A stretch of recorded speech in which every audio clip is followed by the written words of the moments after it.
नमस्कार, मी मानसी जोशी. आज आपण माझी शाळा यावरची कविता ऐकतोय. कवयित्री आहेत त्रिवेणी मराठे. सावित्रीच्या काठावरती माझी शाळा वसली होती.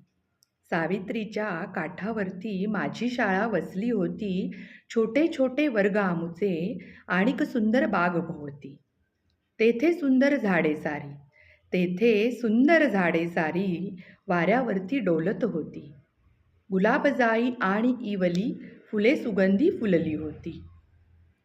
सख्या साजिऱ्या इवल्या इवल्या शाळेमध्ये भेटत होत्या. सख्या साजिऱ्या इवल्या इवल्या शाळेमध्ये भेटत होत्या. खाऊ इवला डब्यातला मग परस्परांना वाटत होत्या. गुरुजन सारे प्रिय आम्हाला मार्ग योग्य तो दावत होते. गुरुजन सारे प्रिय आम्हाला मार्ग योग्य दावत होते. चूक बरोबर गोष्टी साऱ्या नीट समजावून सांगत होते. कितीक सारे विषय कठीणच शाळेमध्ये शिकवत होते. कितीच सारे विषय कठीण शाळेमध्ये शिकवत होते. शंका साऱ्या दूर करून विद्यार्थ्यांना घडवत होते.